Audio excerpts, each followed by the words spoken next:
Today's mindset training will seriously change your life.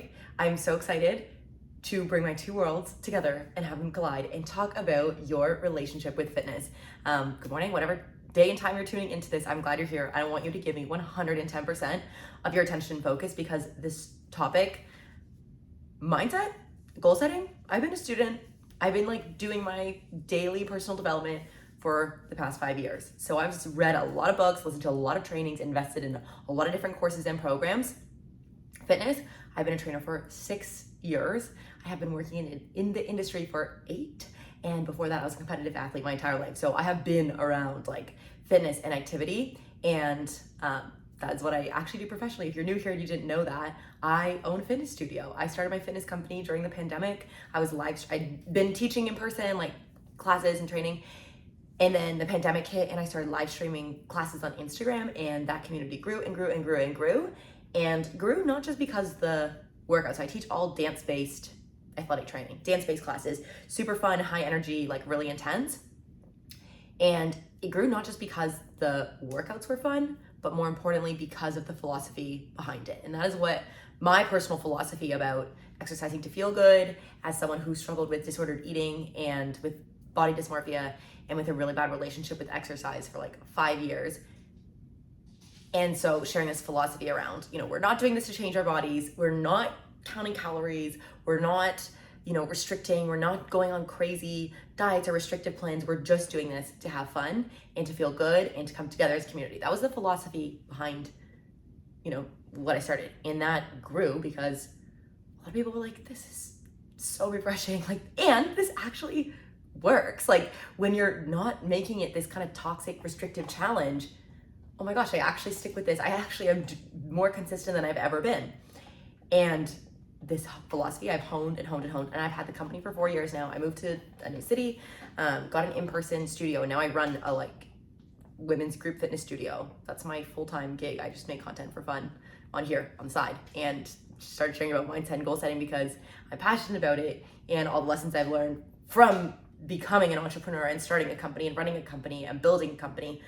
That's why I share this with you. And I feel like a lot of you, whether that's starting a business, whether that's starting some kind of organization, project, your own kind of thing, or just being the best version of yourself in your day-to-day life with your family, with your friends, through your work, right? How can you become that best version of yourself?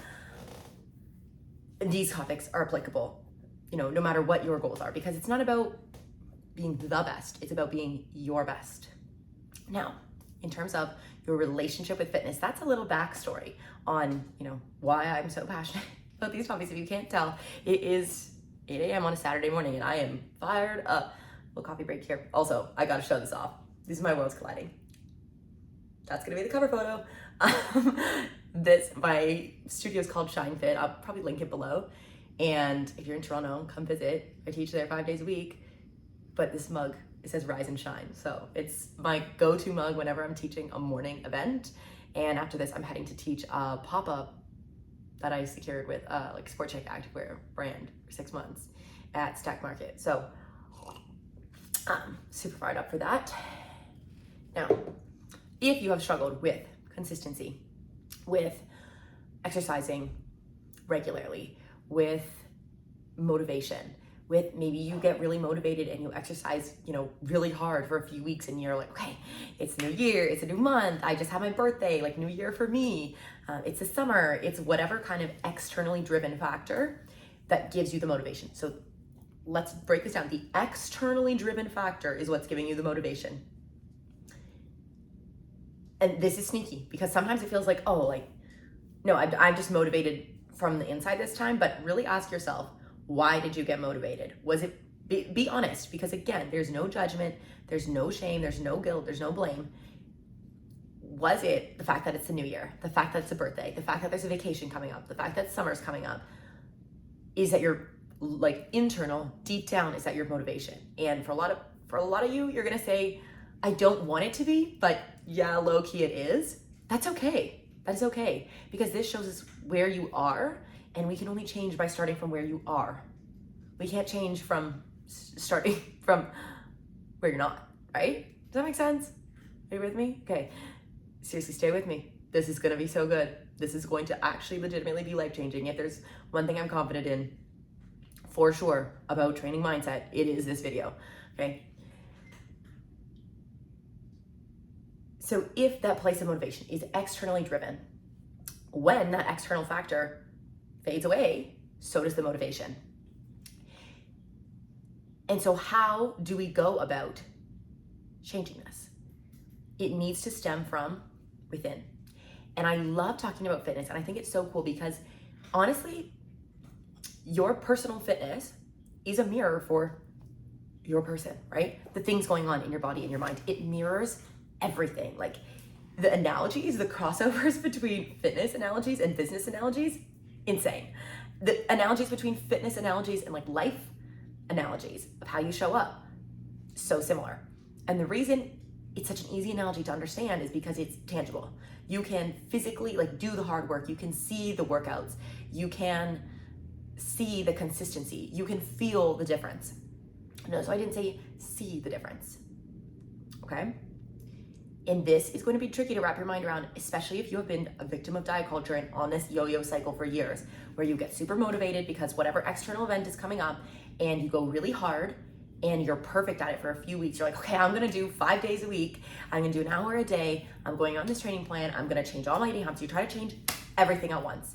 That is the frog in the boiling water. That analogy we talk about a lot on here, how to make a change that you stick with consistently. It's not jumping in. It's actually, right, how to kill a frog. If you put it in a pot of boiling water, it will jump out. How you actually kill a frog is you put it in a pot of cold water and you turn up the temperature, and it doesn't notice the incremental 1 degree increases in temperature until it's too late and it boils to death. That's a gruesome analogy, but the same thing applies to fitness, right? If you try to change your entire lifestyle all at once, your subconscious is gonna freak, right? And it's like, we can't do this. And you might do it for 2 or 3 weeks, right? Because you try to change the actions, but if you don't change the identity, the internal, the soft, the mindset work, you'll freak out, or you will self-sabotage, okay? And this is getting into the identity piece, okay? So hang in there with me. So we've done this, right? We've jumped in and jumped back out. Or you start, you're so quote unquote good, you really are consistent, you're structured, you stick to it, and then maybe 5 days a week, you're like, the thing is, you can do any kind of crazy change for, I would say, about 3 weeks to a month. After 3 weeks to a month, life catches up to you. Laundry catches up to you. Bills catch up to you. Family commitments catch up to you. Housework catches up to you. Like you can kind of like put any of those day-to-day things off for 2 weeks, but after a while, they pile up and you have to deal with them, right? You could go a week without doing your laundry. You could maybe even push it 2 weeks without doing your laundry, but that's an hour or multiple hours a week. That time has to come from somewhere else, right? So you can skip it for 2 or 3 weeks, but then after that, that's why it's that 3-4 week mark where so many people lose motivation, fall off track, you miss a day, then you're like, well, crap, I missed day 5. So next week, I'm gonna do 6 days to catch up. Now you're setting really unrealistic expectations and you're trying to be perfect instead of being consistent. You're trying to be perfect instead of being consistent. So this is where we fall off track. So what we need to do, and then we end up years in this cycle where you missed a day, you feel guilty, you blame yourself, you shame yourself, you try to force yourself to go to stay perfectly on track with the plan, which is just how perfectionism kills progress. Go watch that one if you haven't, how perfectionism kills progress. Another classic example. So what is the key to change? And you notice how we spent 9 minutes focusing on what is going on here, and the solution is actually very simple. We need to change your relationship with fitness.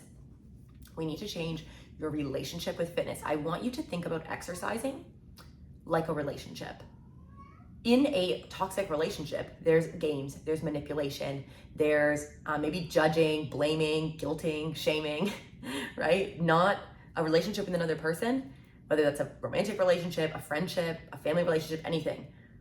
It's very easy to identify with another person if it's a toxic, maybe not when you're in it, like from an outside perspective, if it's a toxic relationship, we can see those behaviors, right? The games, the manipulation, the whatever it is going on.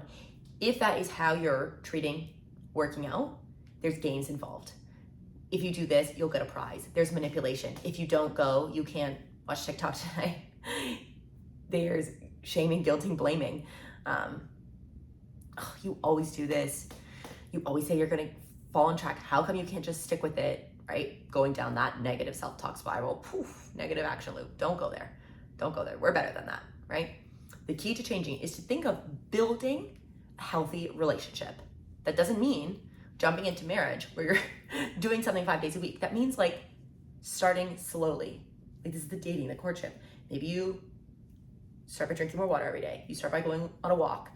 And just like with a relationship, you gotta find like a person. You can't make a relationship work with just about anybody. There has to be common ground. It has to be someone you like. Now with fitness, it has to be something you like, okay? It has to be an activity you actually enjoy. If you're trying to force yourself to go lift weights, but you actually think that is not fun at all, you're not gonna stick with this long term, okay? So thinking about it like a relationship. And now here's the second piece of it is changing your identity. So, and I wanna keep this short so you actually watch the whole thing and can change your behavior, because I could seriously make an entire course on this. Like this is what I literally do professionally for work, is coach people on this. This is what I do with my members.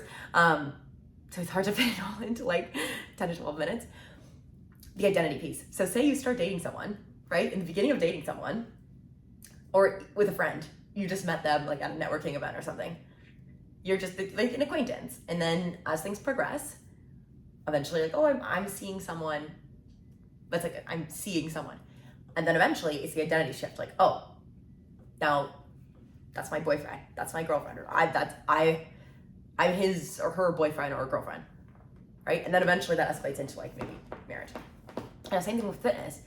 Your identity needs to shift from I'm doing this workout routine, I'm doing this fitness thing, to I am a fit person. Do you hear the difference? Do you hear how powerful that is? I am a fit person. That's an identity thing. And if right now you're like, I wouldn't agree with that statement, that's the work. That's the work. How can we make that statement true? Because if you cannot make that statement true, if you do not agree I am a fit person, how the heck are you gonna exercise consistently? It doesn't make sense. It won't work. It doesn't connect, right? I could seriously go into this so much longer. So we're gonna stop there for today. The 2 takeaways. You wanna exercise consistently, you wanna change your relationship with fitness. 1 is build a healthy relationship, and 2 is create the identity to support that healthy relationship. Consistency over perfection, doing something you actually like, and seeing yourself as a fit person. If this was helpful, we're gonna stop there because we're way over time. I try to keep these to 10 minutes a day. And that's the goal, is that you're actually coming back daily and listening to these and working on yourself for 10 minutes a day. If you made it all the way to the end and this was helpful and I helped you, I need you to help me back in return. You're gonna do 2 things for me. You're gonna leave a comment that you made it to the end. And the second thing you're gonna do is you're gonna subscribe to this channel if you haven't already, because that's honestly my biggest metric for how I know if I should keep sharing videos. So leave a comment, subscribe to the channel. And if there's a topic you're like, please can you talk more about XYZ, put it in the comments. Like that, I check my comments every day to see what you guys want and need more help with. So that's all. Thanks for being here. Thanks for listening. I love you, and I'll see you tomorrow.